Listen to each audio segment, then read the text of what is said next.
Blog Talk Radio.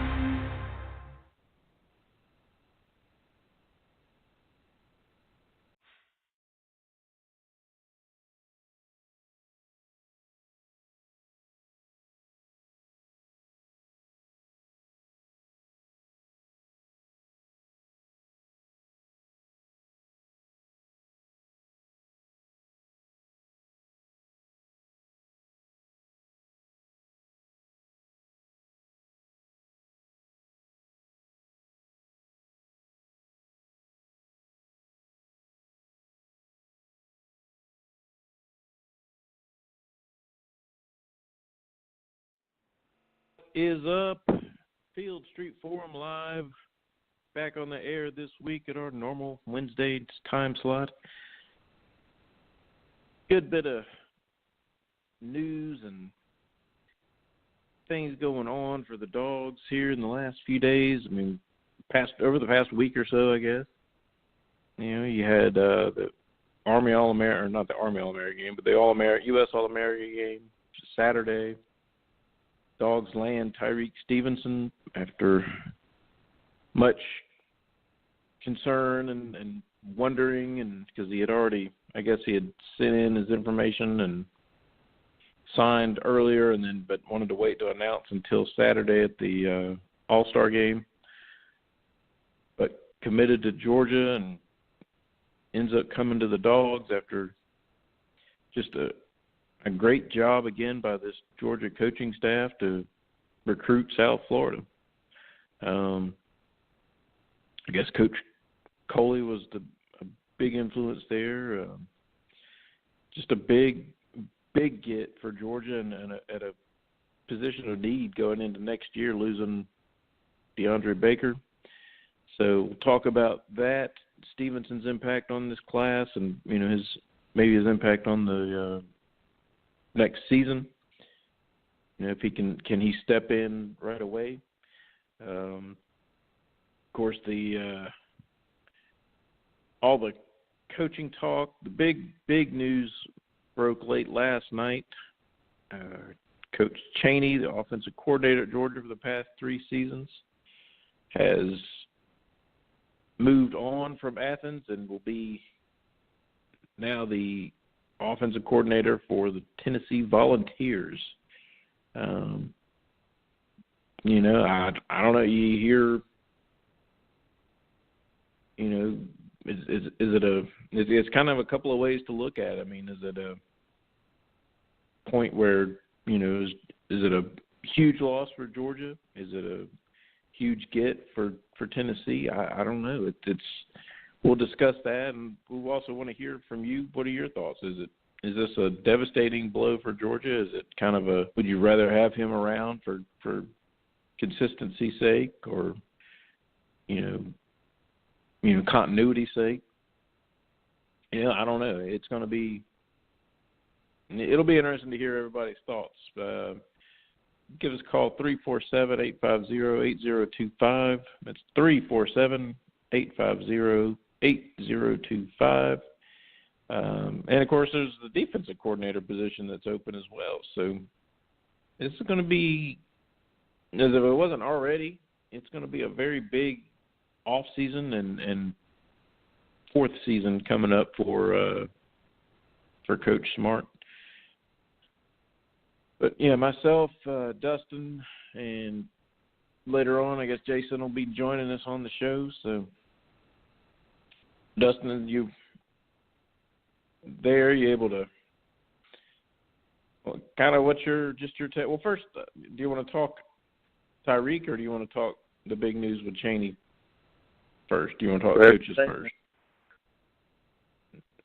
Huh? Well, let's do it chronologically. How about that? That works. Yeah. Huge get in the Army game for Tyreek Stevenson. There was, like I said, just a lot of, nobody really knew for sure. I don't think anybody was totally comfortable until he finally, made his decision. So, but how big is that get to bring in Tyreek Stevenson and especially at cornerback for next year. Yeah, I mean, you look at the size, physicality of him, and getting him in as an early enrollee is really, really huge. I know a lot of people out there saying that Campbell might profile more as a safety long term, but I really think he could really push for that second DB spot, and maybe by mid-year might be starting. So Kirby showing he's going to play the best players available. Stokes got burned halfway through the season, ended up starting all the way out. So, but we need a lockdown corner, and we know Kirby likes the South Florida DBs. Oh yeah, and that was one of Coley's, basically one of his main focuses this year was being Tyreek Stevenson. No. Yeah, he's really physical, and he also returns punting. Mm-hmm. And was that Coach Coley's recruit, basically, or was it kind of a team? Yeah, I think it was him, and Tucker was on it a little bit, but mainly Coley, anything in Florida. Right. We got a caller on the line. Let's see who we have here. Field Street Forum Live, who do we have? Yo, what's up, Dre? It's Terrell, man. Hey, what's going on, man? It's been a while. What's going on? Happy New Year, fellas. I was just going to say, Happy New Year. It's been a little while.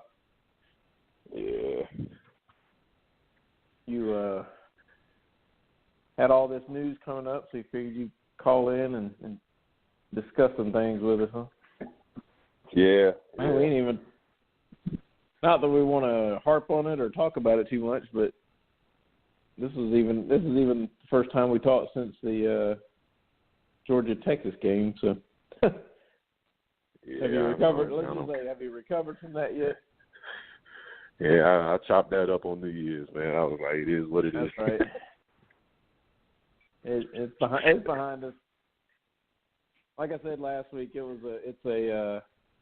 wasn't really a part of the 20. It's its own entity. It's not even. It's like it wasn't a part of the 2018 season, and dang sure I don't think going to be a part of the 2019 season. So it's just it is what it is, and it's over and done with. We were just talking about the Army All-America game. Well, dang it, I keep saying that, but the Army game, the All-America game from Saturday, and then Tyreek Stevenson making his commitment. So. Just a big get. You know, I think everybody was thinking he was leaning Georgia's way, but it's just one of the things you just never know for sure until these kids make up their mind. So, how do you like? Have you watched much film on him, or? I love it, man. I think he can be Mika 2.0. Like, you know, 'cause he's a big physical kid, so he can. I mean, but he got the ball skills and the hips to play corner, so which is big, you know. Mm-hmm. So I think they're gonna kind of like get everybody where they play multiple positions. You know, can play corner, play safety, kind of like how they used to do with Eddie Jackson and all those other good DBs for Alabama. So they building that team how they want to do it. They definitely building that team in the mode that they want to have them. So yeah. Kind of that. More versatile, you know. Oh, yeah. More versatile and flexible to just shift guys around. Keep the same 11, I guess, on the field is kind of the goal, so no matter what teams do. But, yeah, they definitely versatile. That's. I mean, you almost have to, though. You know. Right. You almost have to. Yeah. Right. So it's was there much else? There's another. I think it was a pretty good game. I didn't watch quite as much of that one as I did the Under Armour game, but it seemed like these games are getting a little bit better. I mean, it's not quite, you know, just a glorified 7-on-7, you know, game anymore. It's pretty solid. Anything else from that game, Dustin, that you kind of stood out to you on the game? Yeah, Blaylock had a pretty good game too. Good to see him show out in that game. Yeah, three touchdowns, I think.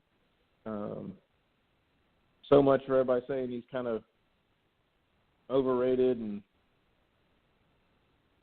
shouldn't be a 5-star and blah blah blah. I keep hearing people say that all the time for some reason. I'm not sure what he's done to tick everybody off, but yeah, he has elite route running, man. His routes, if you watch the game, I watched the first couple of quarters, man. His route running is so crisp, man. He left those DBs just, like I said, it ain't all about speed. It's just a little stuff like route running. And I think he threw for a touchdown too, if I'm not mistaken. But he's gonna be a good one. Yeah, he's gonna be a good one. I tell you what, Travion Walker and Nolan Smith, man, them dudes gonna be the truth. They was lining up Travion at defensive end, and he was getting back there. And, yeah, those dudes they are low. Because I think Nolan Smith had a couple sacks that game. Yeah. Mm-hmm. And Jermaine Johnson too. Listen, that outside linebacker room gonna be so sick. If I forgot all about Aziz and how he looked in the Sugar Bowl, man. I know we putting the Sugar Bowl behind us, but his play in DeVar Wilson, man. I was just like, man, they should have been playing. I was just like, I was trying to figure out, man, who was number 38? I was there Googling. I was like, who was that? That's Aziz. He helped me. But that outside linebacker room going to be sick, man. You ain't got to worry about one person getting all the snaps, man. You can rotate them out and just never let up. And we haven't had a consistent pass rush since Jarvis Jones. So just think about how long that's been, So that's I'm excited to see how it go, Yeah, that obviously adding those two guys, that creating more pass rushes that we saw this year, Georgia struggled with so much. That's going to do as much to help the corners and the secondary to be able to create pressure on the quarterback, rush the quarterback on his decision making, things like that. As much as any, adding any cornerback to the defense, I think. I mean, I think it's going to be very big, and Nolan and Walker both, and Johnson. Yeah. I mean, that's going to play as much in the next year's defense as anything, in my opinion. Right. Jason, you able to join us yet? What's up? What's going on, man? Talking about the All-American game from Saturday. So. Ooh, the East put a whooping on the West. I think the West have won like the past 4 or 5 or something like that. Mhm. Somebody said it too. I can't remember who it was, but kind of saying the most likely that the East is going to maybe start winning more of these kind of games. Unless they remember the year Eason came out, they kind of controlled. They moved Eason to the East and.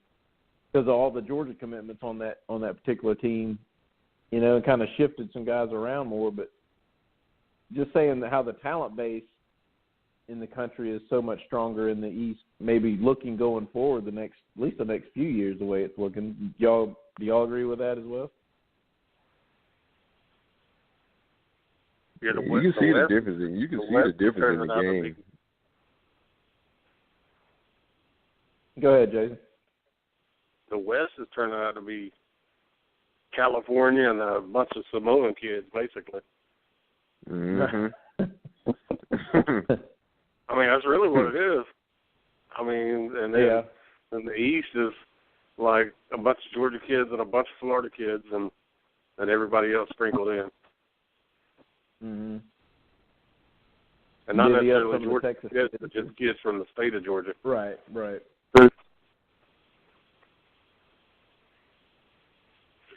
What's that? What were you saying, Terrell? Nah, I was just saying you can definitely tell it, like what Jason was saying. It's definitely different, especially in the trenches. It's like night and day. Like, it ain't even close between the East and the West. So, either they start splitting it up or maybe, I don't know how the Under Armour, how they select their teams. Maybe it's a little bit more even, but, yeah, because that quarterback, he threw like 5 touchdowns. He broke the record. Yeah, that dude was pretty good.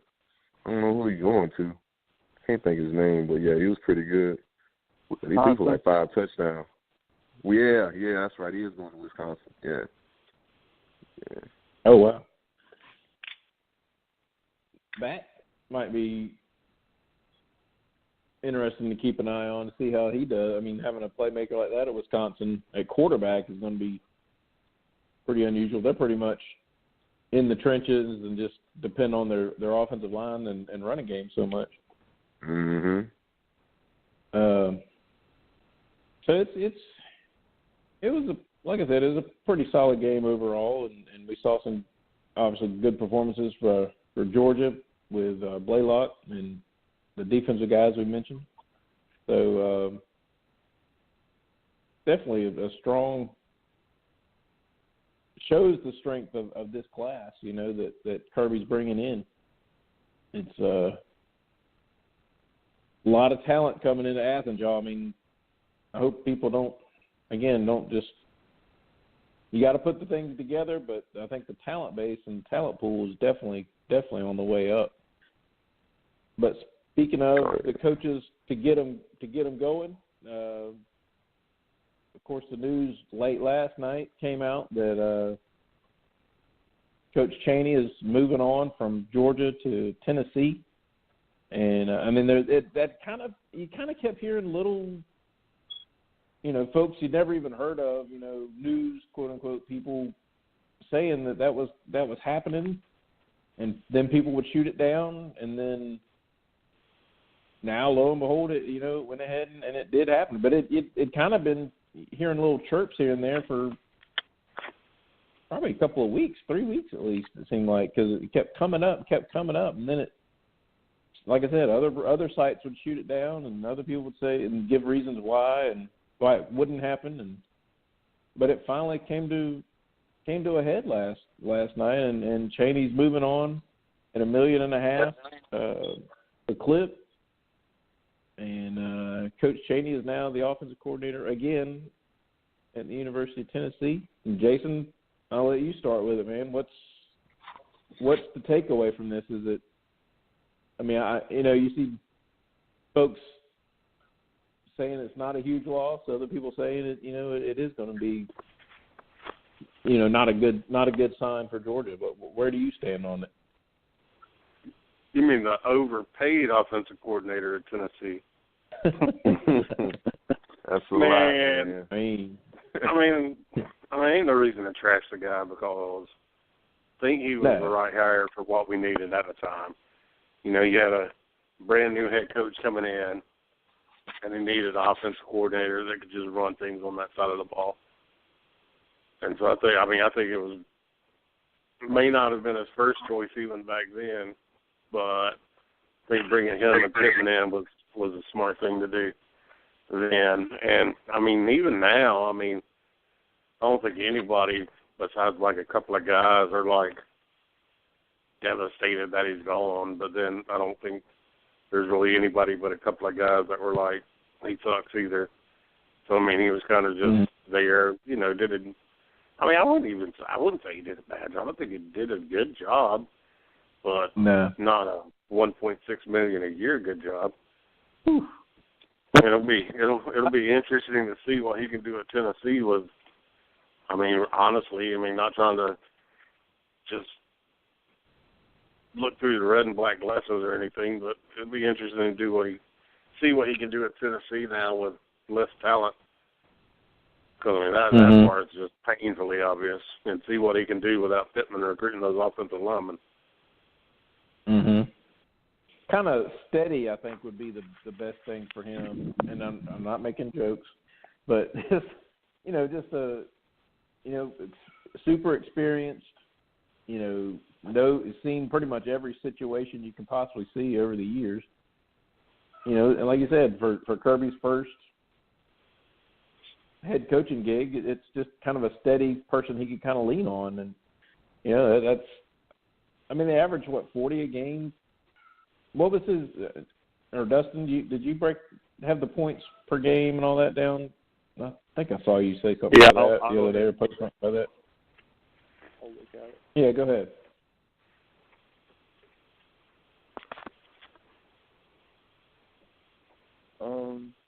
Are you asking for my take now? Yeah. Really, we could probably all have the same opinion. I would just say from his aspect, I would say he probably felt like he was underappreciated. And, him and Kirby butt heads, I think he just got to where he didn't feel very comfortable. But I will say those Tennessee fans, when stuff goes and hits the fan, they're not the ones you really want to be around. So I don't see it playing out very well for him at Tennessee personally, because they're not a very patient fan base, as we all know. Mhm. Man, you want to feel comfortable either with Kirby Smart be yelling in that headset. Jeez, man. He had me in the corner cowering. Hey, if I'm making that kind of money, don't be talking to me like that. I'm just saying, he had me in the corner cowering a couple of times. I think somebody posted it today. Oh, it was like the Kentucky game, I think. Mhm. Okay. It was like the maddest you've ever seen that dude screaming in that headset. And we were on offense. He got stopped on the goal line. Yeah. You know who he was screaming at. But do you think that was warranted, Jason? Man, I don't know. I'm not on the headset. I tell you this, if it happened when Florida stopped us 7 times at the 1 yard line, hell yeah, it was warranted. He's lucky Kirby ain't go over there and whoop his butt. Never mind. How much of a leash do you think, like you said, not being comfortable with Kirby chirping in his ear, but do you think he's going to get much leeway from Pruitt? And also, how much, will the Tennessee fan base, if things start going south, they were ready to get rid of him a few years ago when his first tenure in Knoxville. So man, you wouldn't know that reading the boards right now. Oh my God, he did great things since. Good Lord, have mercy. And I'm like, that's all they've been talking about, man. It's ridiculous, man. I kind of feel it might have came like in the off season last year when he was named co-offensive coordinator. I kind of felt like that might have rubbed him the wrong way.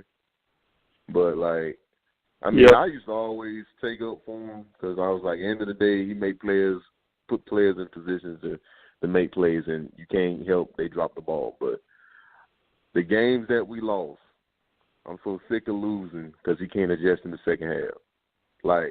That's what's big to me. Like the second half adjustment, he has not shown that he can do it. Like we should have literally been thumping Alabama like Clemson in the championship game. But second half, I don't know where that first half team went to. It's like, man, what happened? Mm-hmm. 3 and out. So it was like, I don't know. You know what? Here's the thing. Here's the thing where I'm confused now too, because for a lot of the time, I was even talking people down a little bit from it just being Chaney, thinking, because some people actually thought this also and told me, thinking that Kirby was the one that was wanting to be more conservative and stuff like that. And it could have just been talked then, it could just be talked now because he's gone. But he said basically one of the reasons Kirby fought like hell to keep Coley and didn't necessarily fight to keep Chaney is because he wants to go faster and open it up more, and that's what Coley wants to do. So they're more on the same page about that. So whereas I was told before and thought before that Kirby was the one that wanted it a little more conservative. But now, and I don't know, like I said, I don't know if it's because it's coaching change now, and it's what these people are hoping or wanting or thinking. I don't know. So that's the part I'm confused on now. Yeah. From what it seems like now, more folks are saying that Kirby wants to go faster, throw it a little bit more downfield and open it up more. The team looks better when they go fast. Yeah, Jake Fromm. In the game that they do. Plays, Jake Fromm, but that pre-read and slowing it down, and it's just like sometimes you be like, I know where this play going. You know what I mean? Fromm definitely plays better when we go fast. Yeah. And I mean, like LSU, God, you almost can't put that on Chaney the way Fromm was playing. But then, like, seems like Alabama, we take our foot off the gas and wasn't as aggressive in the second half. Tennessee was a lot. I don't know if the offensive players that were leaving had already checked out, or if Chaney had already checked out, or if all of them had already checked out. But, I mean, we look horrible. That's on everybody. Yeah, he's 4-8 in games where his quarterback at Georgia had to pass for 30 or more passes in the game. And you know what? I think he's a good hire for Tennessee right now. Not at $1.6 million a year, but for where they're at and what it seems like Pruitt needs and is looking for, I think he'll be a decent hire for them, probably a good hire for them. But I don't think it's gonna like kill Georgia or anything losing him. Even if we replace him with Coley, who a lot of people don't want because he supposedly had a bad couple of years at Miami, but I just haven't researched Coley's Miami stuff enough to basically go off anything, but he got a bad reputation because their offense didn't do great or whatever. But some people were posting the numbers, and it actually didn't look as bad as I thought. So I don't know. It couldn't have been that bad. Jimbo was trying to get him real bad, so, you got to think about that too. Yeah, but Jimbo was going to call the plays too. Yeah, that's true. Yeah. The good thing is, though, yes, if it is Coley, then you're not going to lose too much in transition because him being the co-offense coordinator, he was involved last year with the game planning with Chaney and Kirby and whoever. So that'd be a good thing if it does transition to Coley. Is he kind of already knows the whole deal. A little bit might change, but I think we'll have some continuity there. It won't be a come in and change the whole system and all that. It might be some language a little bit or whatever, but. How let's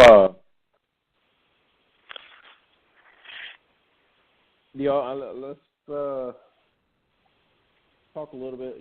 Like you mentioned, Coley being a possibility, and it seems like compared to the defensive coordinator job, there's been rumors flying and almost every hour seems like, as the new coordinator is, and then somebody shoots it down and. It's like she either has been for the dang defensive coordinator too. Yeah, my God, it's taking a lot longer.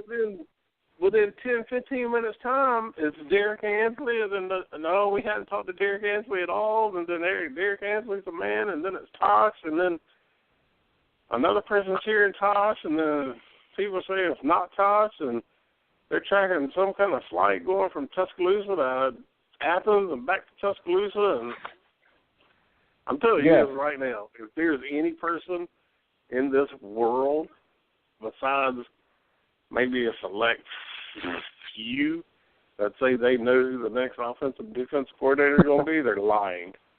Yeah. Lying. Because that dude ain't letting nothing out.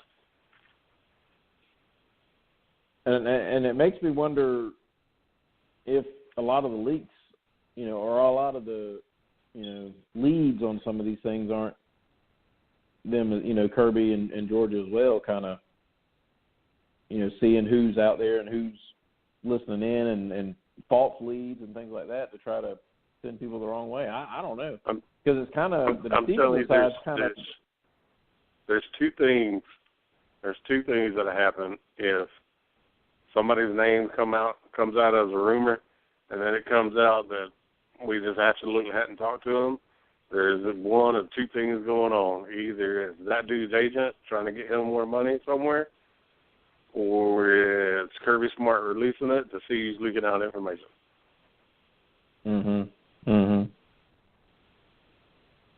Yep. And I wouldn't be surprised with either. Yeah. But how about it? I mean, who would be your guys? And we'll kind of go around the table.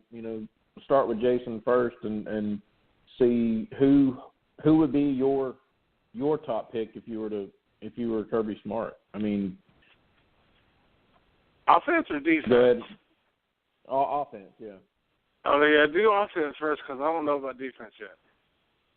Right. Yeah, go ahead. I don't know. I thought you said you do know. I can only pick one. He knows that he doesn't know. I can only pick one. Well, give us your top three. Will that help? Okay, here's my deal. At first, when people were saying Coley, I was against it only based on reputation for being an offensive coordinator in Miami, of which I basically researched none. Mm-hmm. And I'm just being honest about that. Right. So I want to go and look at it and who he had on the team and the numbers and all that good stuff and actually see, what was going on, because I guarantee you he didn't have the talent level at Miami that's in Athens right now. That's a guaranteed. So I don't know. So I was like no on that at first. I'm warming up to it because that's who I think it is. But, I mean, if I could just go out and pick, like, the realistic options that have been floated, right, probably Enos, who Alabama might hire as their offense. He's their quarterback's coach right now. But then if they go in a different direction, then, I mean, we could easily go after Dan Enos. He would actually be my first pick. And that's basically Sam Pittman. Sam Pittman's worked with him before. He's very good with quarterbacks. He can recruit, and he can call plays.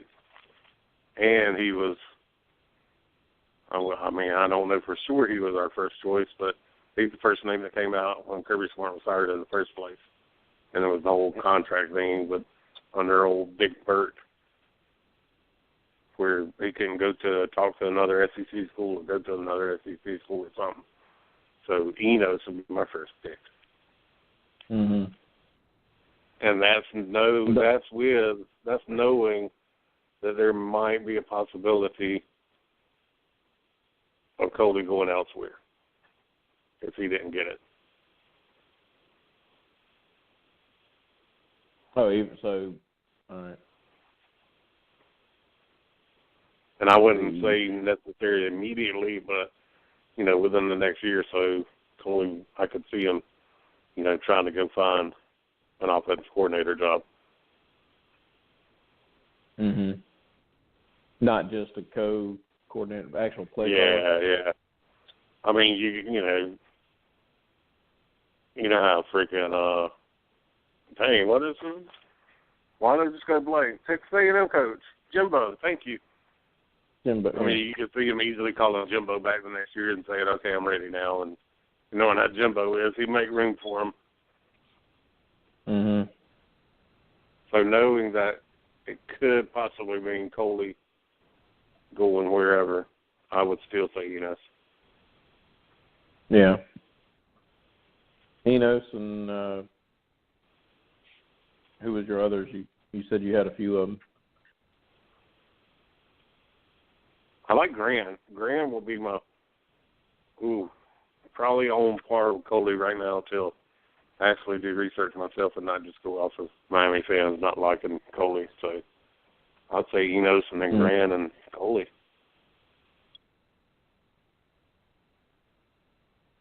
All right. Dustin, who would be your pick right now?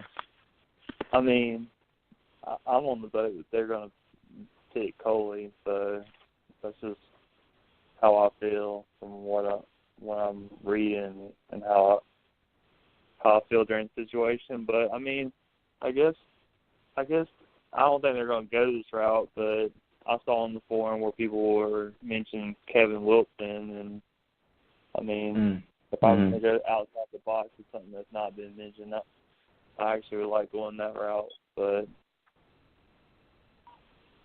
I don't think it's going to go there. Yeah. What about you, Terrell? I'm with Jason on the Enos because I think that's who we actually went after first. Like Jason said, with the contract thing, we couldn't talk to him. But if you remember those Arkansas teams, man, and those Allen brothers, man, that offense actually was pretty good. Like when he was there, I mean, they ran the ball. I mean, they were balanced, but they ran the ball and they was actually explosive with not nowhere near the talent that we got. So it'll be real interesting if we can pull him, you know. But as far as the second one, I don't. Maybe McClendon just to piss off South Carolina fans. I don't know.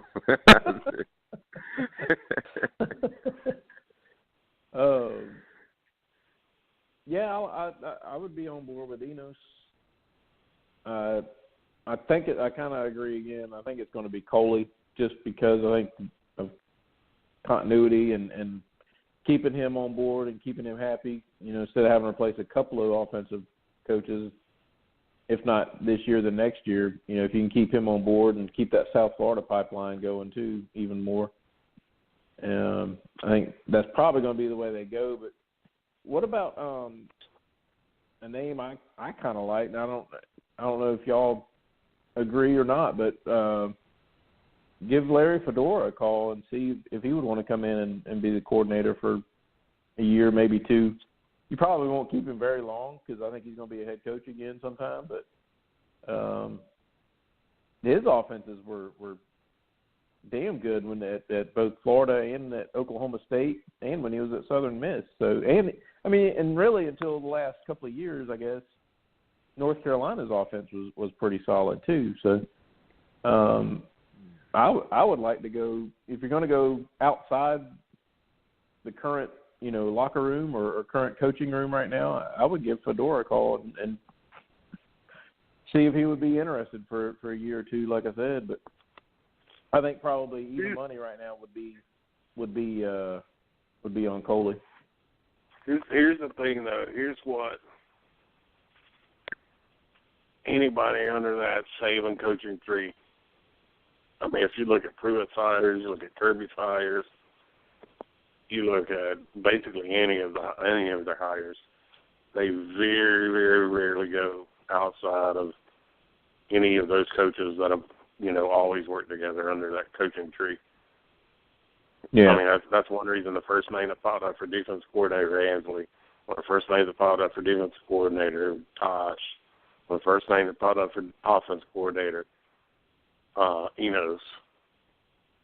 So you rarely see that, number one. And, I mean, Kirby, when he went and did his hires, first hire he made was Schumann. And then he hires Lanning. Lanning's from, you know, graduate assistant there.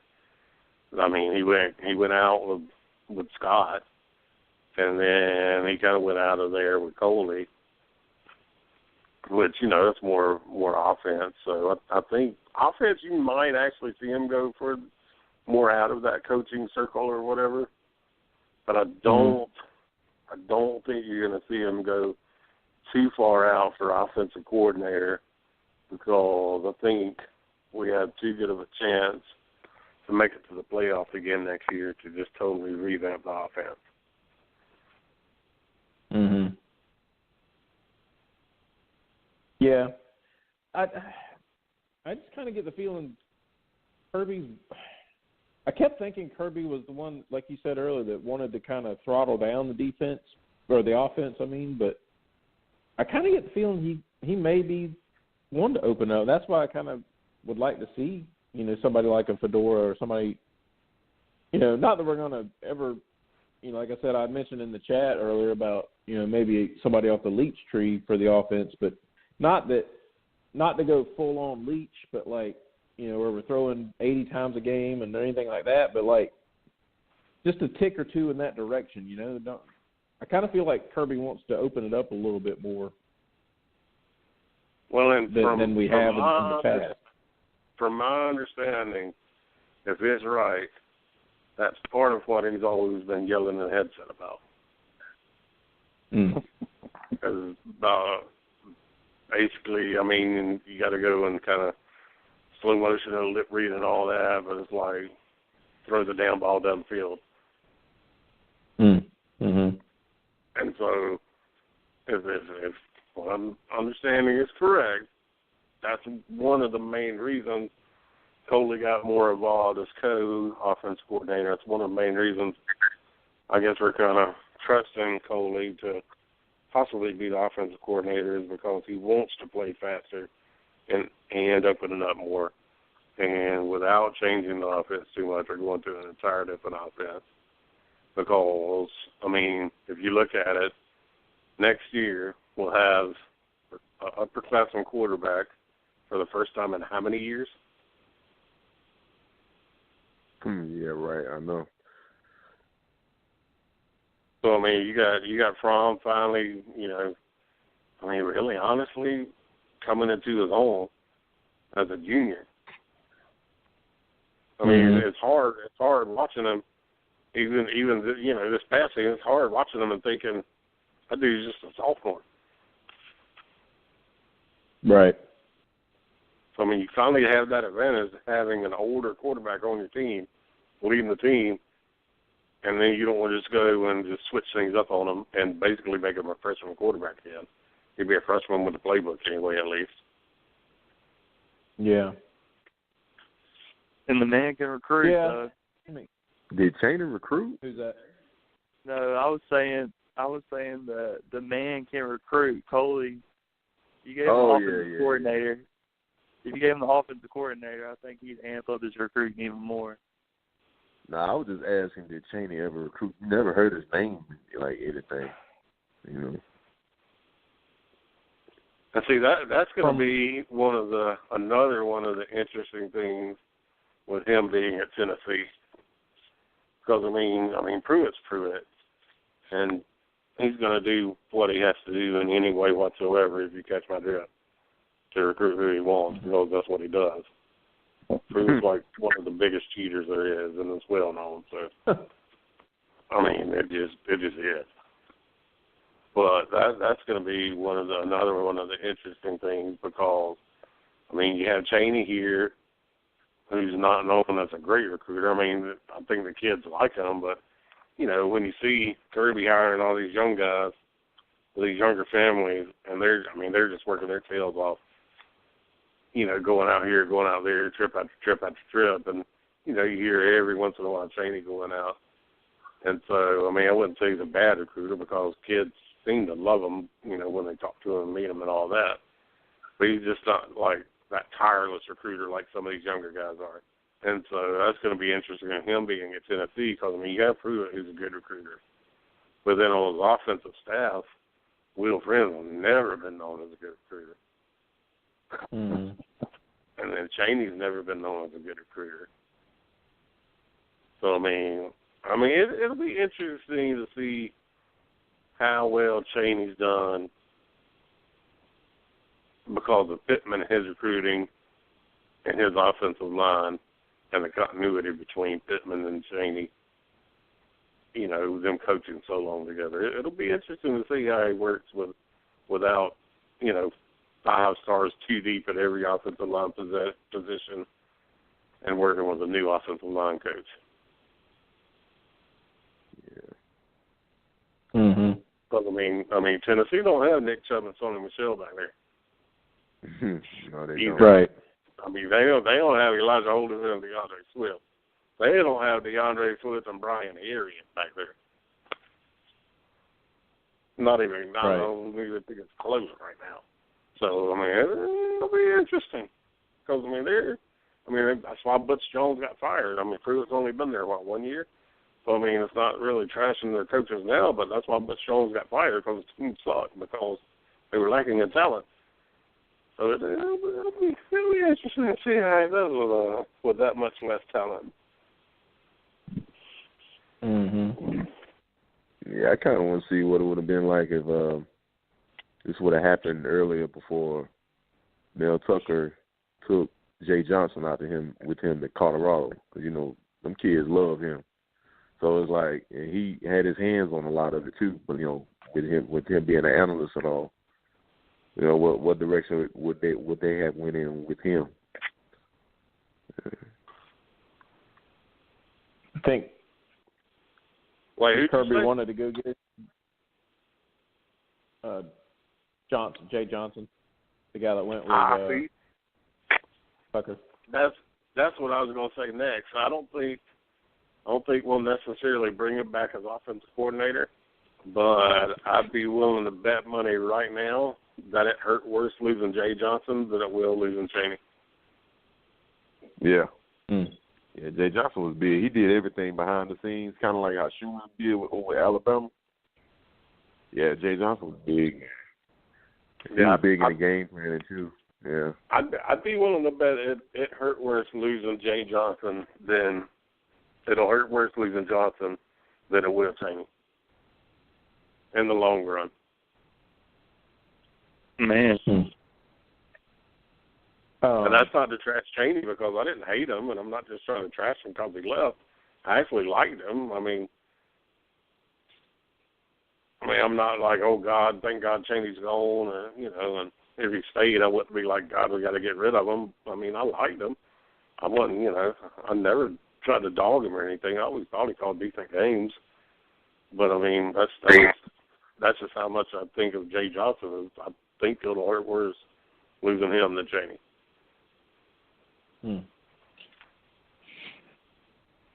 A couple of things, and like I said, I don't want to do I don't think Chaney was bad, but a couple of former players kind of, when the news came out, kind of tweeted some things I was a little taken aback by because, like you said, he never really heard any negatives about Chaney, but Charlie Hedges and Justin Scott Wesley both almost like right at the same time.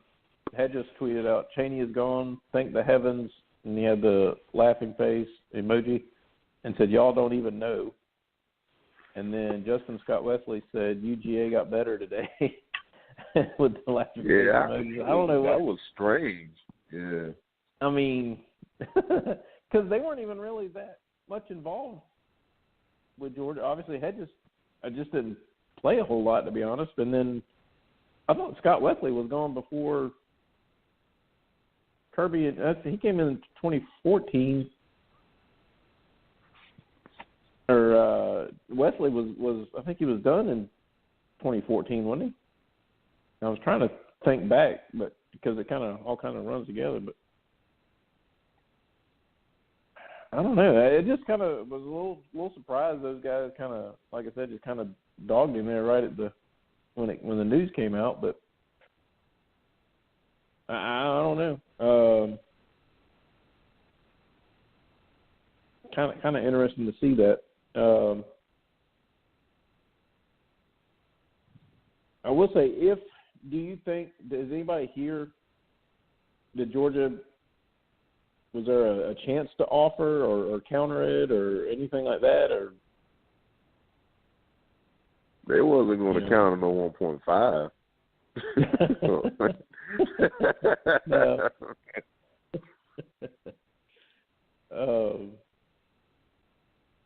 And also, if it is Coley, who else do you bring in? I guess it'll be Coley will still be quarterback and then coordinator, so that would leave, I guess, tight ends coach unless they want to shift guys around, some other way. I'm telling you though, Dustin, go until ahead. he announces it's Coley, I wouldn't say it's definitely Coley. I mean, that's kind of what it kind of looks like and leaning towards, and that's probably the easy pick for people to talk about. But I mean, I don't think anybody knows, dude. They just, I mean, he doesn't let anything get out. I don't think anybody knows. Mhm. Yeah. I just hope whatever offensive coordinator we do hire, they involve the tight ends. It's crazy. I mean, because I'm telling you, if we just start bringing these 5-star and high 4-star tight ends in and make them block, they're going to stop coming to Georgia. I'm telling you, man. Like, them guys want to get the ball, man. You can't go half the season and realize, I got all these good tight ends. Let me use this mismatch. Right. Use them, man. It's crazy. Hey, people want to know who all's on, Dre.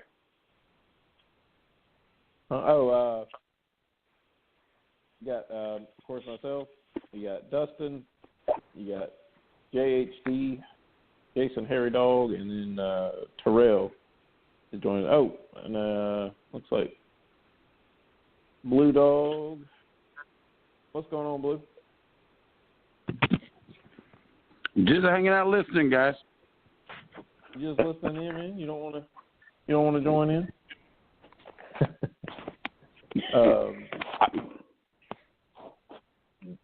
I don't have anything to add. I don't know who's going to be the coach. I want Bruce Arians. We need to buy out his Tampa thing. Bruce Arians and Pit Boss. How cool would those two guys be together? Hey, man, I think he passed his checkup and everything, so he's good to go. But Jason, was that you earlier posting something about Hartley being a possibility for tight end coach?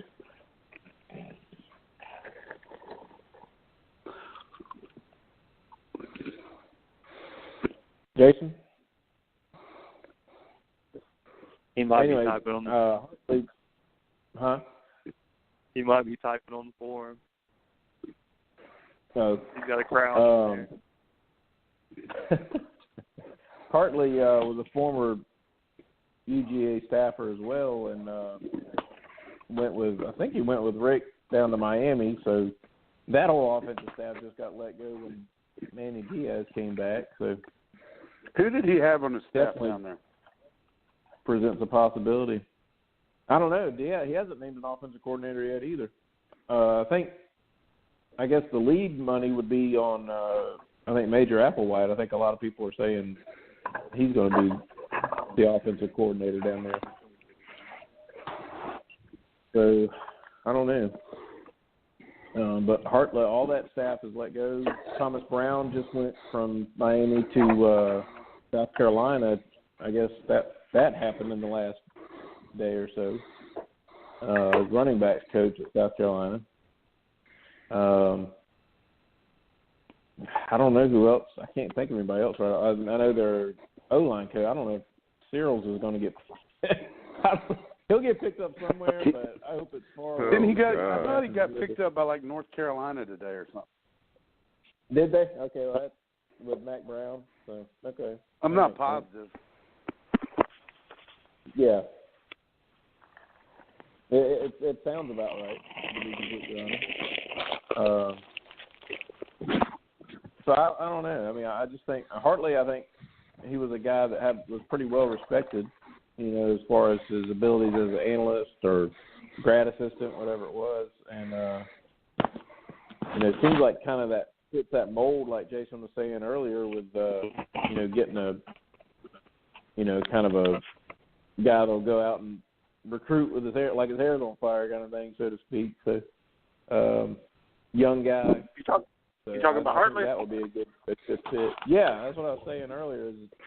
I thought you had posted something about Hartley being the tight ends coach. Hartley would be a Glenn Shue and Dan Lenny type hire. You better get him while you can, because he's about to be rising. Mhm. I mean, he was he's what, graduate assistant or analyst or whatever here. And then he's one of the first ones Rick took to Miami with him. And basically from reading all the Miami stuff off of their freaking just horrible offense, my God. Basically, every Miami fan and anybody I ever read, pretty much all of them were like, the only one I even think about keeping is Hartley. Mm-hmm. And then he can, number one, he's great on special teams also. So he can help on special teams and maybe, write us up a good fake punt or fake field goal.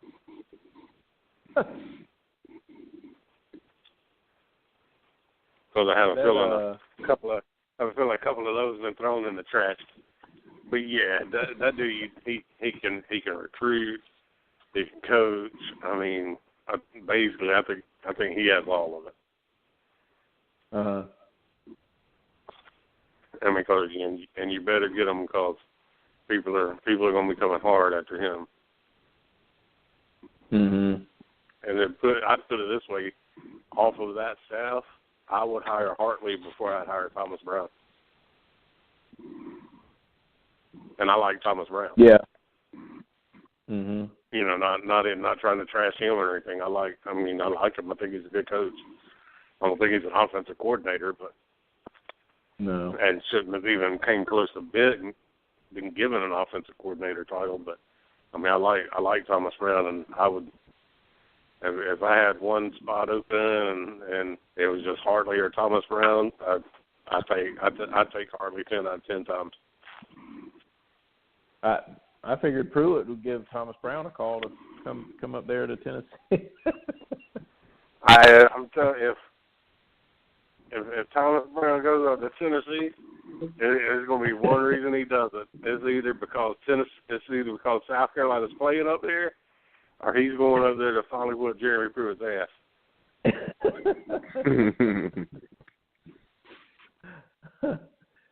Yeah, that was the old talk of during the last year of Rick's tenure, unfortunately.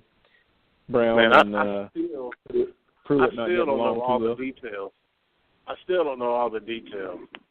I don't think he actually body slammed Jeremy Pruitt, but if he didn't, he was about to. That's all I know from that one story from that one day. I don't know all the details, but they said he was about to body slam that dude.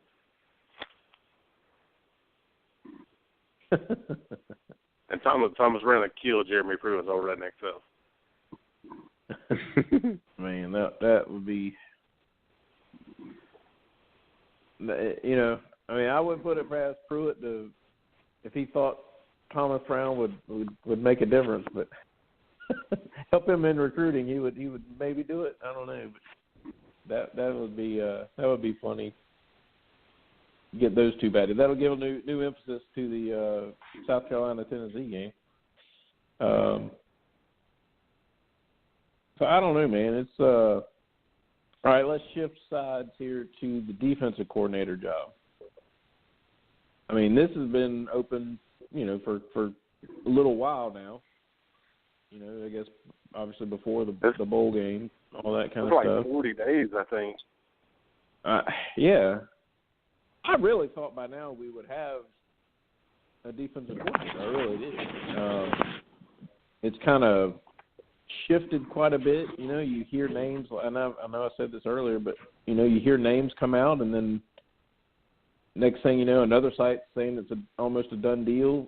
Ansley's name was very hot early on, totally cooled down. You had several other names come out. Now there's another report, I forget which one it was now even, that Ansley was, very involved in, talking with Georgia right now. Again, here lately. So who knows, man? Tosh Lupoy's name came up and got real hot and heavy here, it seemed like, but a bunch of different sites thinking something was going on there. And you had planes going from Athens to Tuscaloosa and back, and I mean, I don't know, man. Where do you guys think this thing goes? Do you think it's just another promotion from within kind of thing for the defensive coordinator's job. I think personally, if we do, which I kind of lean towards promoting from within with Coley, I think Kirby wants to make a big hire on the defensive side. I don't know who that may be right now, but who do you guys think, Dustin? Start with you. Where do you think Georgia goes for the defensive coordinator side? I think it has a lot to do with what Bama does on the defensive side. If they go another route, I think Tosh is our guy, but I don't know if it will fit our timetable. But I mean, I'm all in on Ansley. That would be my top choice. Mm-hmm. Terrell, what about you, bro? Think he don't go. Oh, did he? Okay, I was looking at the board. I guess you're up, Jason, or Blue. I hadn't heard from you, dog. Where would you like to see Georgia go on the defensive coordinator side? I'd like to see him get Ansley, but I mean, I don't know who they can or who he wants.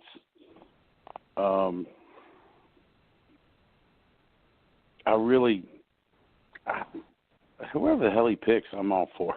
I know that's like a cop-out answer, but there's no way to know who he's getting. Right. I can't believe it's this quiet. Yeah. I mean, if somebody knows, they're being really good and not leaking it. That's because they don't want to get fired. True. I would be fine if we went internal on all our candidates. I know that's not exciting and sexy, but I'd be fine with that, some continuity, and just keep going and hire some other guys to backfill. I mean, you got to dance with somebody. Yeah, I was telling Jason before you get to him. I mean, they're going to have to go home run, because if you get someone just kind of a mediocre hire and you put that in front of Lanning and Schumann, they're going to be wondering why they didn't get that job. So I think he's going to try to swing for the fences for that reason. Mm-hmm. And maybe he's Jason, being quiet in case he whiffs. He doesn't. True. You don't want those guys, if they get it, to seem like they're the third choice. Yep. So well, exactly. If too much gets out and you offer, okay, with all that were through it, you know, I mean, I know they're excited that they got Chaney, but they offered a few people before they offered Chaney.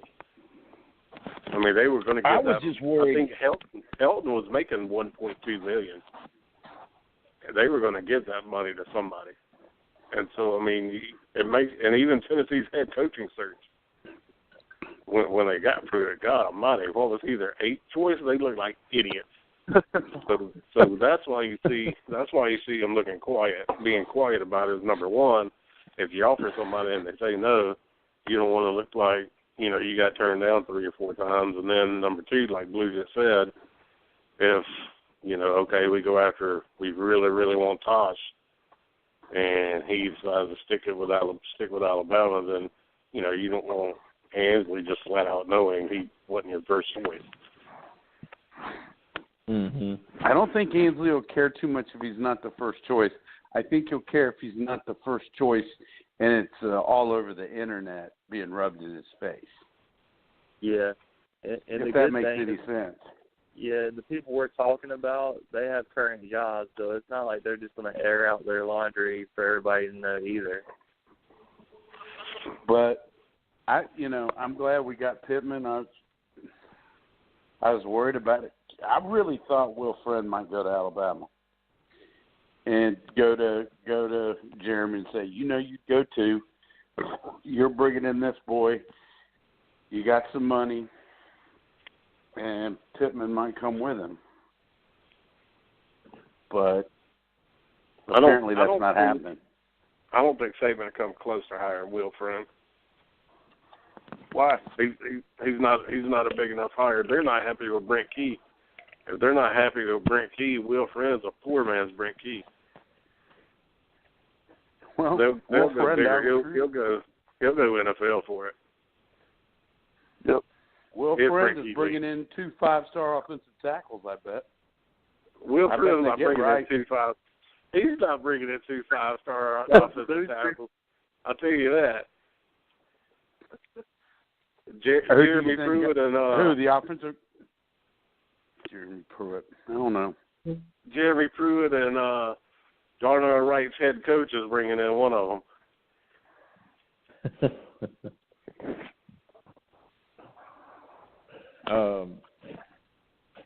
And I'll tell you a name that really surprised me, and I don't know where it's. And I know the connection is, he I guess played under Kirby at Miami, but the Richards guy name coming out. I mean, this dude, I think he's interviewed for NFL head coaching jobs and things like that right now. Is that even a possibility, or how is that name getting out, I wonder? I'm telling you right now, you're asking for top choices. This dude coached at Legion or freaking Boone. If that's not your top choice, then I don't know if you're a UGA fan or not. Now, if it's realistic, I don't even know if it's realistic. That's what I'm thinking. Not that it's realistic, but he may stay in the NFL. Right. I think you might even see Jerry Jones. I don't know if he'll make him co-defense coordinator, because they have a defensive coordinator. But Jerry Jones basically, somebody posted it somewhere, I can't remember where now, basically said they'll do anything they can to keep that dude. So, I mean, they might make him co-DC or just, pay him a ton of money. But, I mean, if that's a realistic choice, good Lord have mercy, he's trying to make a splash higher. Right. And then also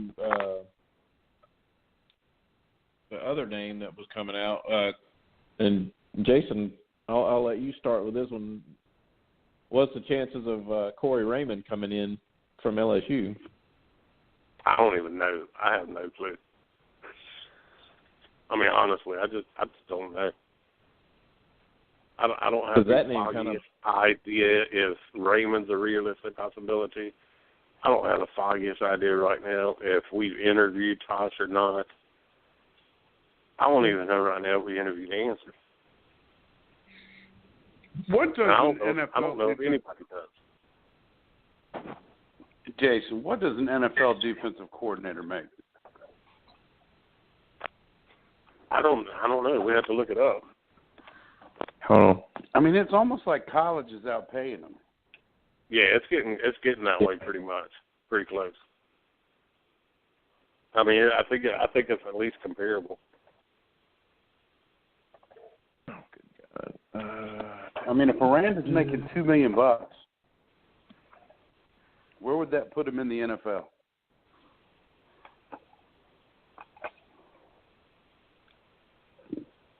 Anybody know? Not yet. I don't think there's a coordinator making near that much. I don't think. I guess what I'm saying, when everybody's talking about would this guy go from being a defensive back coach for the Dallas Cowboys, well, they'll make him a co-offensive coordinator. What do they make?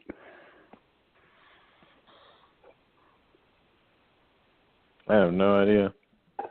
Let's see. That's NCAA. You don't want that.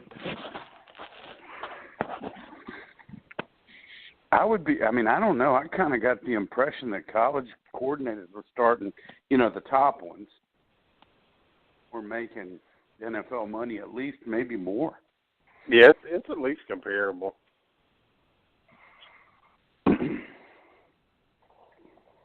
And if you went to a program like Georgia with Kirby, you've probably got fairly decent job security as far as coaching goes, if you're any good.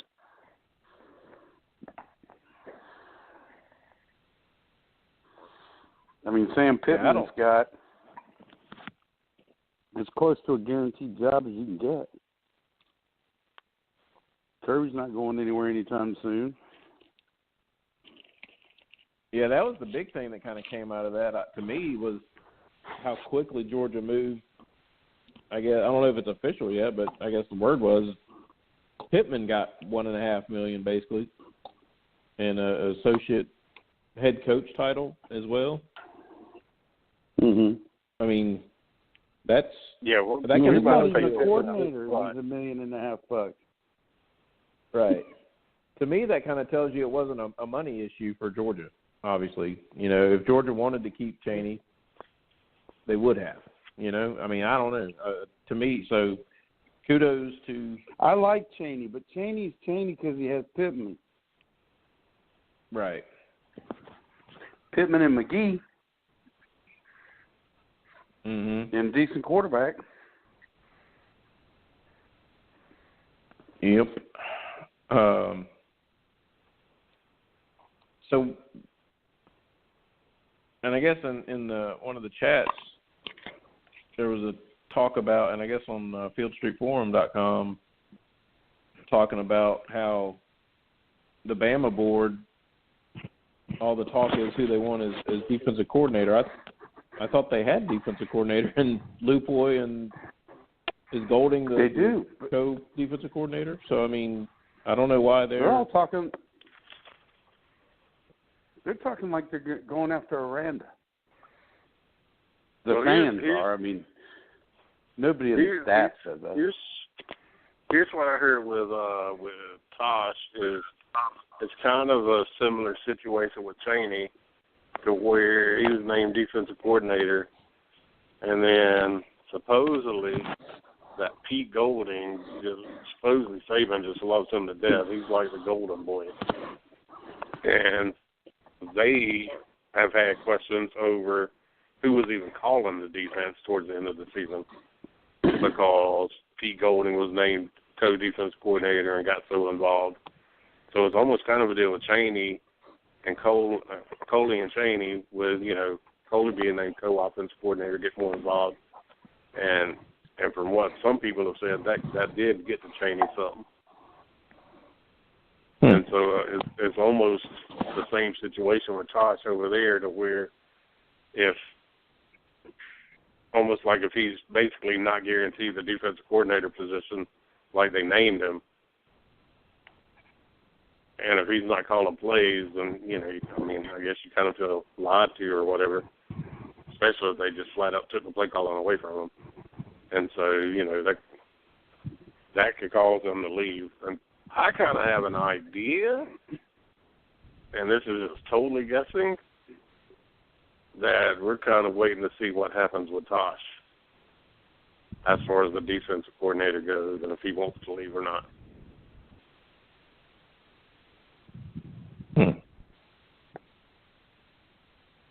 I'd actually been hearing that for a long time, and you could ask Dre on Facebook on December 14th what I told him about Tosh. We'll if it happens, we'll screenshot it and post it on the board just to give you your kudos, Jason. Fake news. Tell that.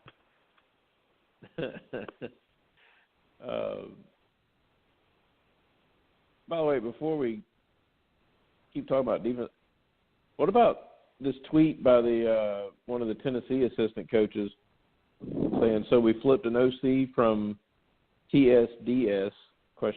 I'm with it.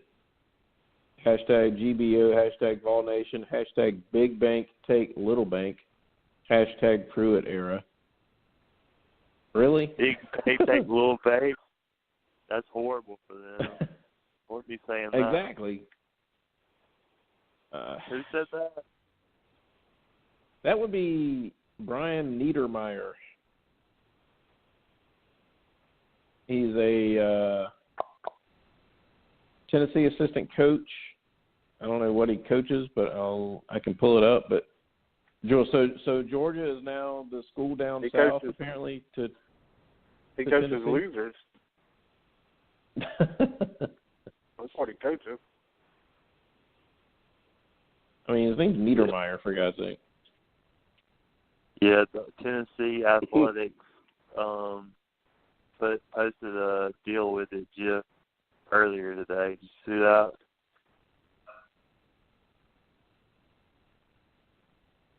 No. He's the tight ends coach at Tennessee right now. Where's Lily at right now? He's like an analyst in the NFL somewhere, isn't he? I thought he was in the NFL somewhere. No, Lily went to the Rams, and when they fired what's his face, that's right. Then he was gone, and then Lily Pruitt hired him like a assistant to the head coach, like off the field type role.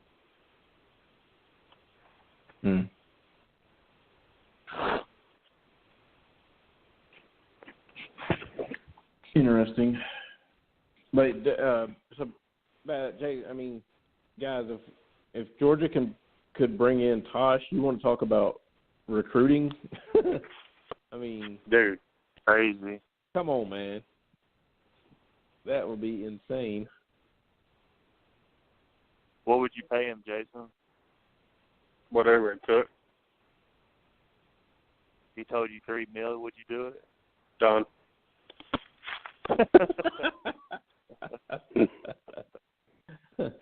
Jay's like, not my money. Heck yeah. Yeah, it ain't my money. Shoot. As season tickets, every ticket goes up to $150 a piece. Shoot, I'm good. I'm good with that. I'm good. He said, "I'll watch it with my television." Shoot, I'm sitting at the house and watching. I ain't sitting in a hot sun. I'm good. That's why I don't care they're paying Sam Pittman $1.5 million. Sam Pittman should never be anything but the top paid assistant coach in college football. There should never, I mean, besides obviously coordinators, but like assistants, non-coordinators, there should never be another assistant coach that makes more than him ever, until he decides to retire. Yeah, I'm down with that for sure. And really, no, go ahead. Oh no, go finish that because I was just gonna say one of the questions that's on the Field Street forum. But go ahead, finish your. If I'm Kirby Smart, I don't know which way I go with it, because you could make it more about recruiting. You promote Coley, so you have an offensive coordinator that can recruit. Bring Hartley in, you have a tight ends coach that can recruit his butt off. You bring in Tosh and make him co-offensive coordinator with Lanning. And Tosh can obviously recruit his butt off. Or, I mean, you could bring in Tosh to kind of replace Coley's recruiting, because in case you lose him, and then hire an offense coordinator that's more of a, QE guy and all that. So, I mean, there's different ways you can go with it. You can either go all recruiting and let's work our butts off to get Tosh, or even Ansley. Ansley can recruit his butt off too. So, I mean, Tosh or Ansley or whatever, and make it, just the dang best recruiting staff in college football. Where you could risk losing Coley and bring in more of a offensive, quarterback guru and go that route. Or you could even flip it. You could bring in a DB coach that isn't necessarily known yet as a great recruiter and have Coley, But, I mean, Coley and Tosh on the same – Coley, Tosh, Dell, and Pittman, and Lanning and Sheehan on the same coaching staff recruiting? But who's going to coach? Well, I mean, that's the thing. I mean, it's according to what Riley wants to go. That's what I'm saying. Somebody's got to say, don't call a fake punt. That's exactly what I'm saying. It's just, I don't know. That's according to what Riley wants to go with it.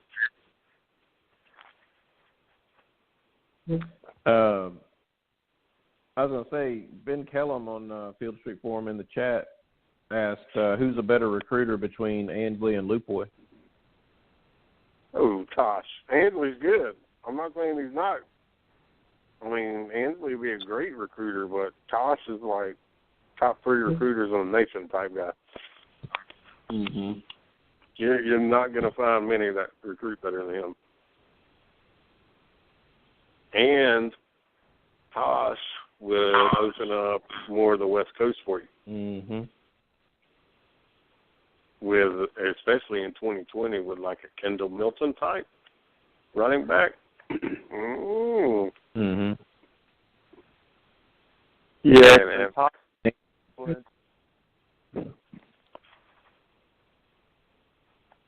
and a certain quarterback is out west too, Jason. That Jacob Eason?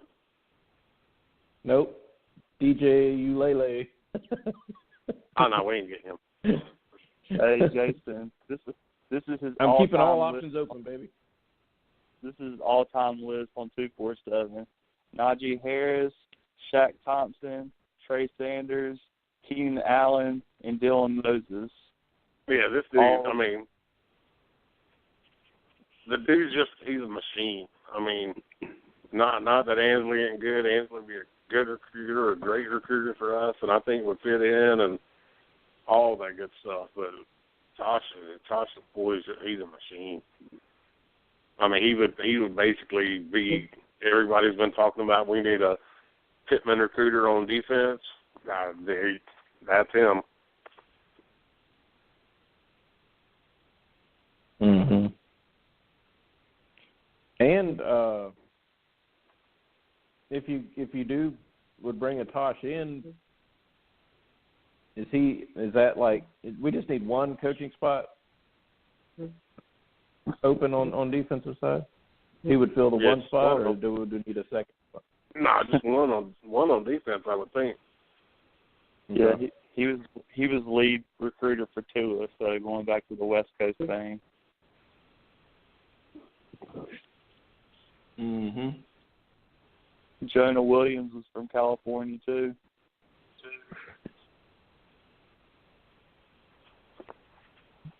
Yeah, there's no. He's definitely, because I think he came from UW, right? In Washington. That was his. I think he played there and coached there for a little while. Yep. I think that's how he kind of got a lot of his roots and contacts out that way, and then came to Alabama. How long has he been at Alabama now? 4 years? 3 years? He started off as an analyst for like a year, and then he's been coaching, I think, 2 or 3 now. Okay. Well, let me just go and tell you the truth. Deep down inside, my infatuation with having Tosh Lupoy on the coaching staff of UGA is mainly centered around one thing. I was screaming for years, we got to have a Samoan on the team. He'll bring it to us. Yeah, I think it definitely ups our I feel like Jason's Samoan game. Adopted Samoan baby. Oh, hey, speaking of that, I meant to post it today on Max Prep's Twitter. They posted a video of the 16-year-old football player, Samoan kid, and yeah, I mean, I watched it 2 or 3 times. It didn't look like he cheated or anything. Bench press 570 pounds. Good God. Yeah, and I looked him up. He's like 6'2", like 285 or something like that. I have to find him. I'll post it, I promise. But, like, I'm like, hire Tosh. Go after him right now. I mean, I don't care how many stars he has beside his name. You hire Tosh, put about 15 pounds on him, put him in nose tackle. He can bench press 570, make them double team him every play, and let the inside linebackers loose.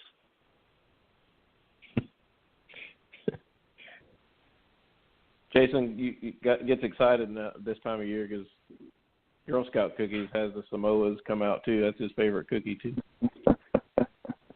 Oh, easily by far. I mean, we were going crazy when that one dude, he was originally from Samoa, and he moved to the Atlanta area. And I think he ended up going to maybe Marshall or Central Florida, I think. But it was the Samoa dude that wanted to come to Georgia, but it ended up he couldn't because of he was near Hinesville. Yeah. And he got the tattoo. He went to Bradwell. And he couldn't. Yeah. But he couldn't go to UGA because something about his paperwork where he moved from Samoa or something like that. I can't remember the exact thing. He didn't have a birth certificate or something. Yeah. It wasn't grades related. It was like birth certificate related or something like that. He was not allowed to get financial aid in the state of Georgia in any form because he wasn't a documented U.S. citizen. Yeah, that's what it was. I can't remember his name now. Chester we were Brown. dying to get him then. DC dog on the board named him Chester Brown. Yeah, old Chester Brown. We were dying over him. He was such a good kid. Yeah. Yes, I did. I did cry when we lost Chester Brown. I was pissed. Took away your dreams, man. Shoot, man! I knew we were losing. I knew we were losing to LSU when that LSU defensive lineman did the dance with his dad before the game. I was like, we're screwed.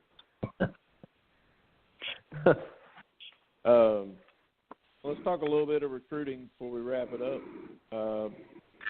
Checking out the front page on Field Street Forum. You had a little story that Julian Fleming's going to be just visited and then going to be visiting again soon. I mean, that's only the number one receiver in the country. Huh? Hope you're not talking to me because I'm typing. Oh, quit typing. I can't. Or Dustin, have you seen much on this kid, Julian Fleming? No, I have not. I haven't even seen the tape, but he's ranked 5th nationally, wide receiver out of Pennsylvania.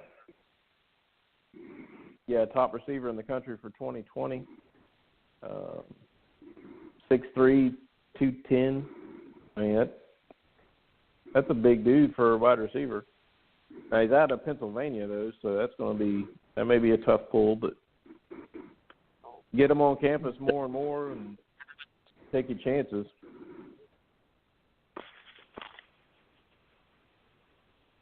And then I will say... Say again? Does Jason know when he visited Fleming? Or is he still typing? Hold on. While he's typing, let me look at the article and see. When he visited what? Fleming. When did he visit? Julian Fleming.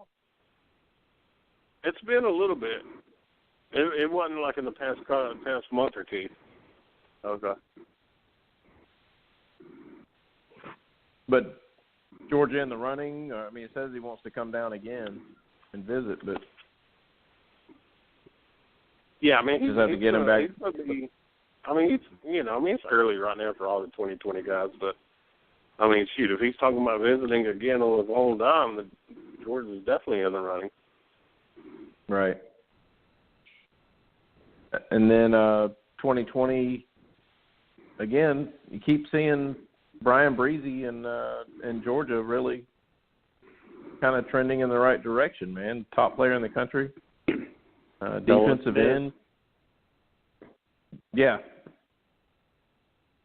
Nolan that's his owner right there. Him and Nolan Smith are super close, but he and his family loved Athens. Mhm. And it's kind of funny. I mean, because you keep seeing him talk about Georgia, but all his picks it's pretty much split: Ohio State, Penn State, and Maryland. Because of location, obviously. But just something to keep an eye on, because he always talks up Georgia, and like Dustin said, Nolan Smith may play a big role in landing that kid. When the guys are in the locker room, after the win, and they're dancing there, and they're Snapchatting their experience, they're having a good time. Mhm.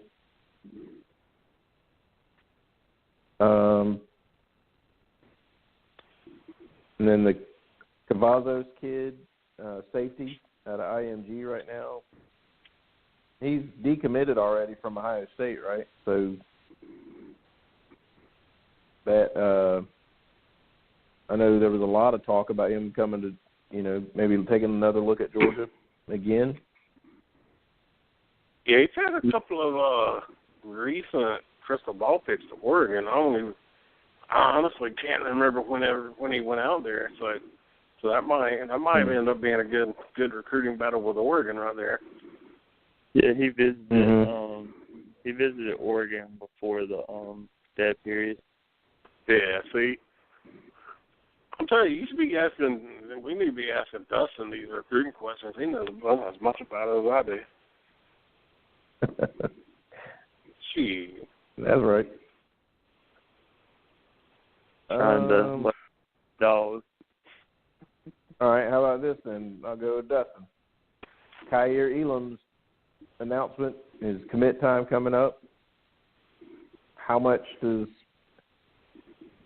this coordinator hire, how much does that, kind of affect Elam's decision? I mean, I think it's super huge. I think he was really, really in with Mel, but, I mean, he did an interview at Under Armour. I mean, I really, really like him, but he's a really business-like guy. He's got family ties to Florida, so that's really big. But, man, I tell you, if that was one that Ansley would really be good for, and I know Jason had said it was kind of ironic that the news was breaking on Ansley at the same time that Elam set up today on his official visit on the 17th. So I would think that would at least give you a timeline on when we're going to have a defensive coordinator before the 17th. Hey, I'll tell you this. Ansley, Elam was so big in with Tucker that he's even, and I don't think they'll get him, but it's more of a respect thing. He's even talking about using one of his officials to Colorado now. That's how big he was in Tucker. And then the second thing is from actually, I guess I can say this because I'm not saying exactly where, but actually a staffer at Florida believes that if Ansley is the guy, then Florida might be in trouble for Elam, for Kyer.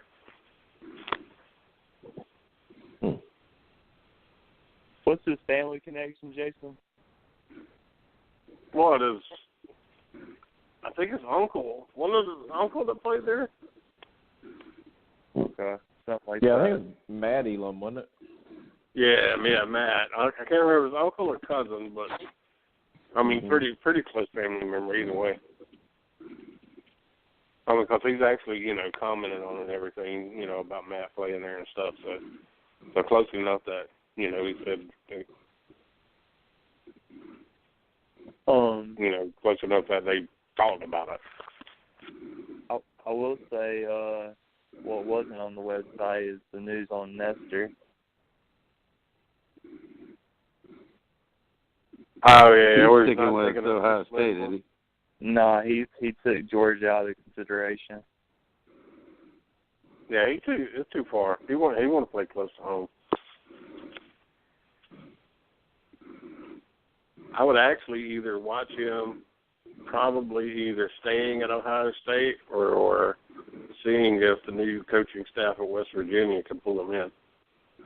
Or Maryland.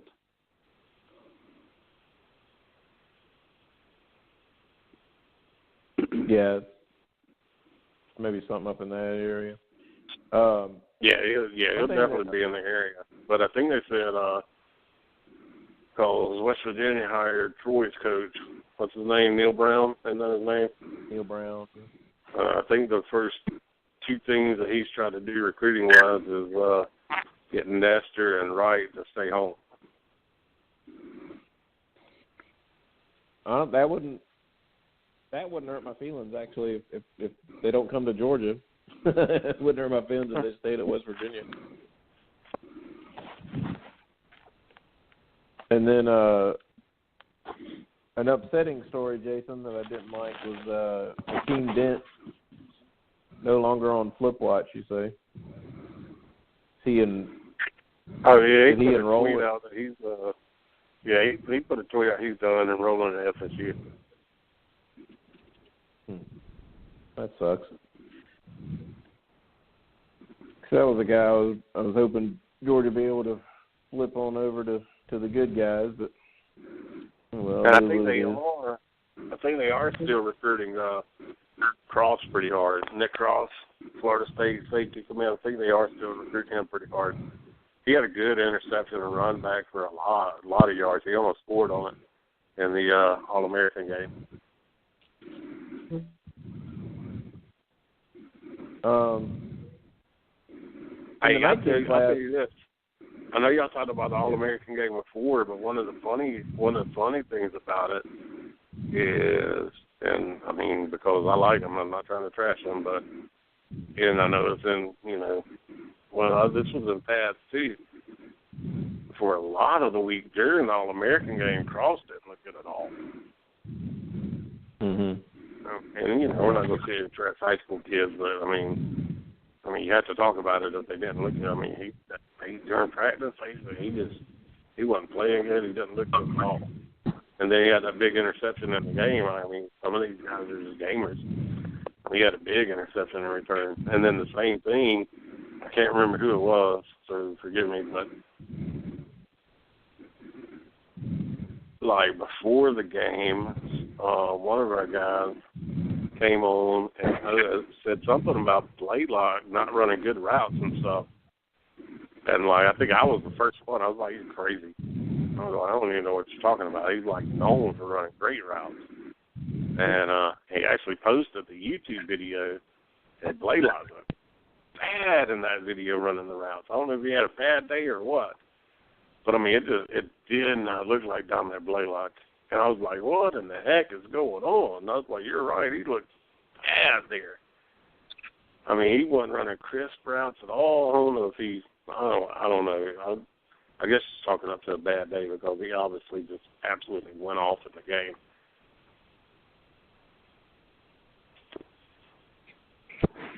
Yeah, he seemed to, at least some of the things I saw of it anyway. And then Truss, I think, tweaked his ankle the first day of All-American practice. And then came back, I think, the next to last day or something like that. So they really ain't good to see him much during the week. But he had some decent reps during the game. Mm-hmm. From the front page, do you think kid in-state out of Jones County, Jadarian Boykin, do you think anything with Georgia with him, or is it just picking up a lot of other big-time offers? If there's something with Georgia with him, it would have already happened. Yeah. He got an offer in Maryland and one other school. Yeah, I don't know what. I just don't know enough about him. I don't know what the deal is with him, why Georgia didn't offer, or why all these offers are coming in late. I mean, this is a total 100% guess.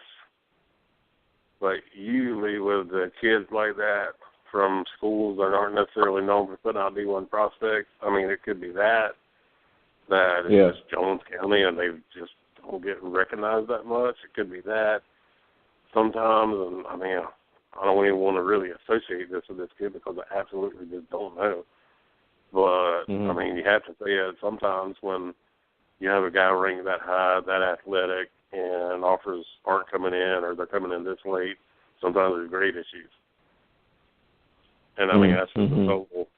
That's just a total. We followed recruiting for so long that we know it happens a certain amount of time when in that type of situation. I mean, it's nothing to do with Boykin that we necessarily know of. So, I mean, it could be that, but he's getting a lot of offers now. I think Auburn offered him. Yeah. Auburn, you said? Yeah, I think Auburn offered him after that, after Louisville did. That was a pretty cool picture, by the way, of with the 19 class. Is that where was that? I wonder. Is that Kirby's house or is that the Players Center or? I don't have a clue. Where was that taken? I wonder. Kind of looks like pretty a cool house looking to me. place. Yeah. But yeah, all the early enrollees, I guess, were over and are in town and tweeted out a picture with Kirby and some other folks as well. I'm pretty sure there was a reasoning behind him posting that on Twitter. Oh, yeah. Hey, it's Kirby, man. There's always a reason, isn't there? Chess.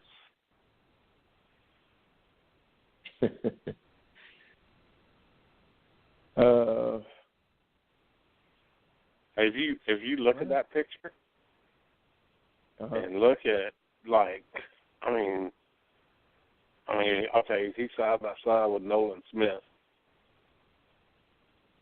Nolan Smith ain't a small dude by any means whatsoever. He's not small.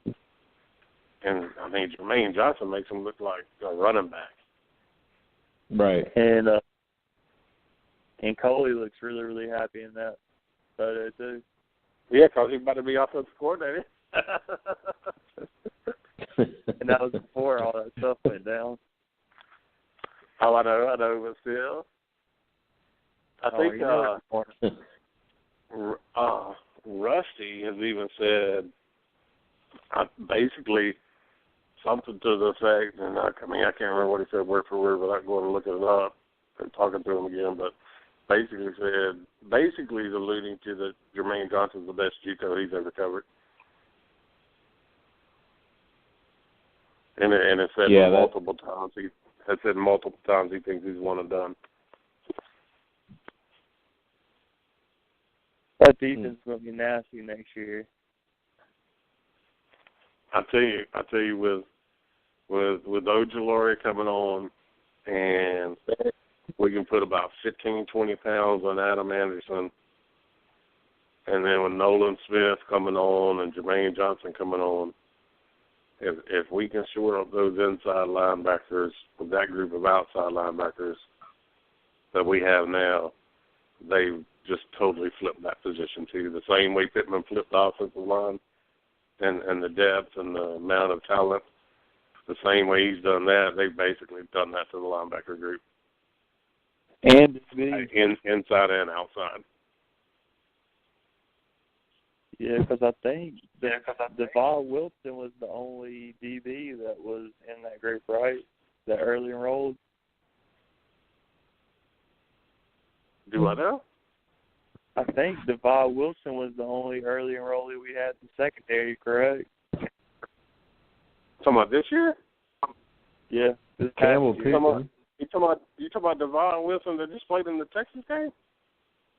Yeah, but I'm saying the last year, I think people are underrating. I think they're underrating the whole early enrollee. I mean, everybody that we had that was early enrollee, and you look at that even on the offensive line, they got a lot more burn than people that didn't. I mean, you look at Sawyer. If you would have went into that recruiting class before early enrollment, you would have thought he probably had one of the better chances between him and Hill to play, and Hill dominated the snap count compared to him. I know that's definitely what I thought, because I still owe Blue a steak dinner. Yeah. I mean, you give Campbell a full off season, and you give Stevenson a full off season, and then Devon Wilson another off season. I mean, he's spot on. Having that many early enrollees is like really, really good for the program.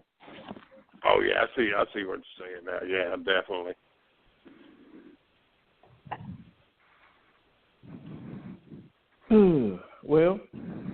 anything else I missed or anything we need to discuss before we wrap it up? Well, before we go, are you going to have Jason predict who the defense coordinator is going to be so we can get it on record? Ooh.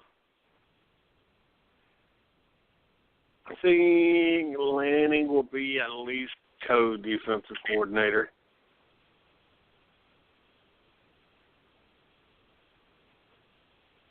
All right. And I'm Who's the other? 50-50 between.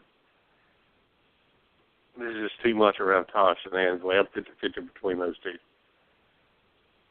I don't know. There was a different 14.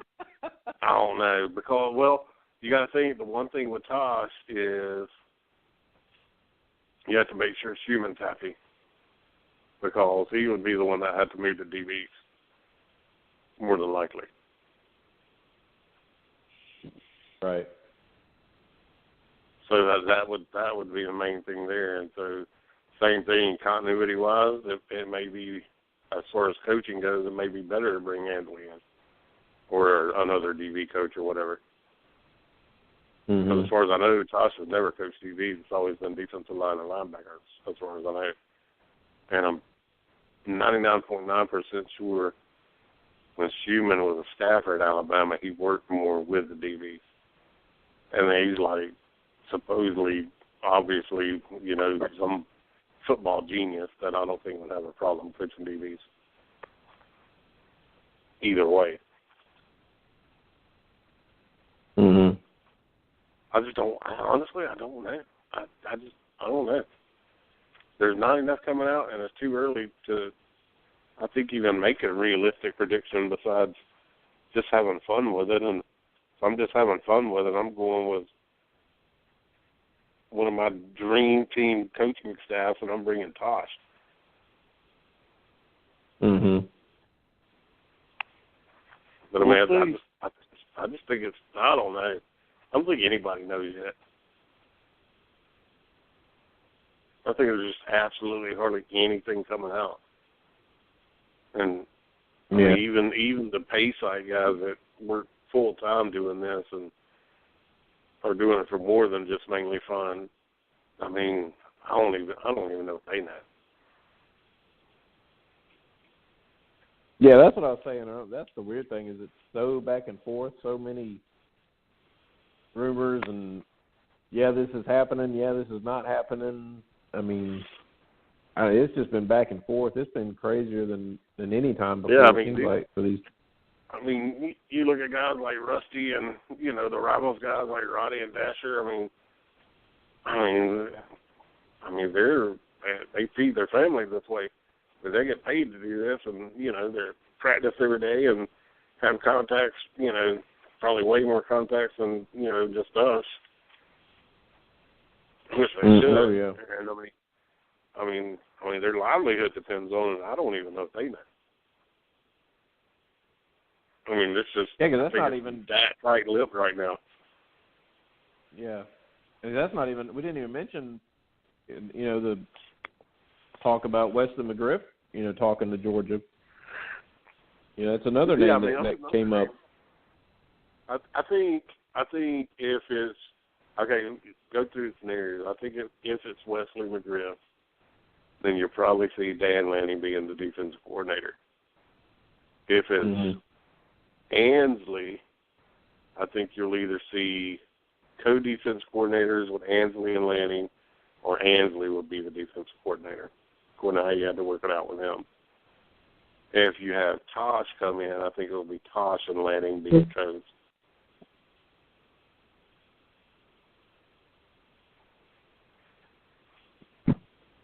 Yeah, and I honestly wouldn't mind McGriff being on the staff because that, as maybe as DB coach, because that guy is another big time recruiter as well. Oh yeah, McGriff can recruit. His defenses at Ole Miss were terrible when he was defense coordinator, but I mean he can recruit his butt off, and he can coach DB. I mean, he's well respected in that aspect. So yeah, I mean he's proven himself over and over again. So I mean, And, I mean, I don't think you can bring him in as a defensive coordinator and realistically save face with anybody, including recruits, because people would just trash, teams recruiting against you would just kill you to death on that. Mhm. But yeah, I think that's the way. And with those three guys, and I mean, who knows? It could be anybody besides those three. I mean, I just don't think anybody knows right now. I don't think enough's come out for anybody to really have a good idea. But in those scenarios, I think that's how the staff would shake up anyway.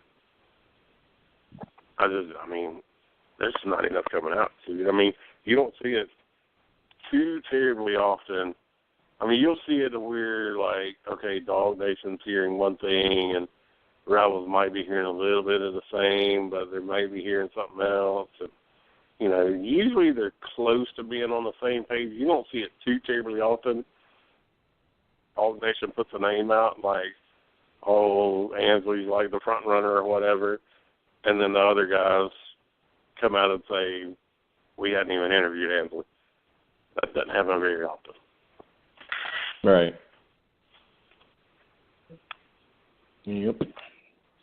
And I mean, honestly, right now, as far as defensive coordinator or offensive coordinator goes, I mean, honestly, anything I said right now would probably be 90% guess. Mhm. All right, so we got Jason on record as what you're saying? He doesn't know. On record as Lanning, Ansley, and Tosh. one of those, or McGriff. It's just the way it is right now in Georgia's news right now. Dude, I take all of them. I know, right? That's what I said. Bring them on as co-coordinators and analysts, and let's go. Corey Raymond and Tosh, Ansley, McGriff, all of them. Defensive analysts. Honestly, if I was just straight cutthroats and didn't care, and not saying I don't like the guy as a coach, but this is just how much I like me personally, just am infatuated with Tosh LaPoy. I mean, if he's looking to go, I'd bring in Ansley and I'd bring in Tosh, and I'd tell Trey Scott, thank you for what you've done. $300 I mean, ticket. if I was cutthroat, that's what I would do. Yeah. $300 ticket.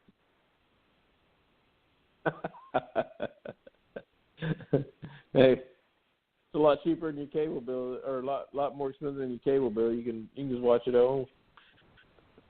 Hey, y'all can pay the $300 tickets all you want to. I'm bringing in my staff, baby. Who is your right now on the record pick for DC and OC? I'm going Coley. I'm living on the edge. I think it's going to be Tosh. Oh, wait, I had did you guys hear the latest rumor, though, that, people want to, Georgia's, known as running back U and everything. There's a coach now that's available, has put his name in for the offensive coordinator at Georgia. We have him calling in right now. So, caller, you're on the air.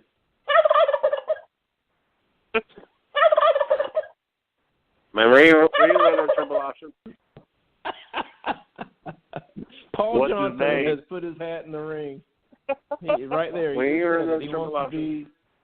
be the offensive coordinator at the University of Georgia. That was good. Yeah, all right.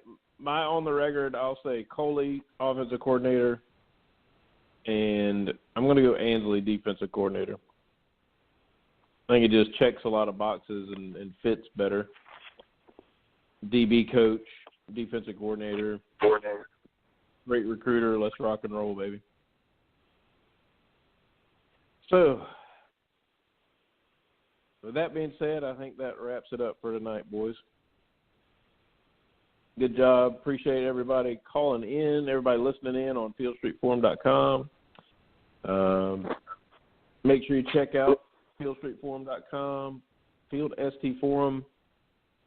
Hit the front page. That'll have all your news stories, latest recruiting news, things like that. Hit the Classic City chat up at the top corner. Drop-down box, hit the current date, and that'll be all the discussion we had. It's been hopping in there, obviously, with recruiting and the bowl games and all that kind of good stuff. And we didn't even get around to talking about the game from Monday night. It wasn't really much of a game, honestly, so probably good reason for that. Make sure you check out Field Street Forum on Facebook and Twitter, Field ST Forum. Give me a follow at The Real Dre. Give our boy Dustin a follow at DWoody15. Also, we are here on the Playbook Athlete Podcast Network. Give them a follow on Twitter and social media as well. Guys are doing a lot of big things there with recruiting and helping kids out. So, and that should wrap it up right there. And until next week, go Dogs. See you.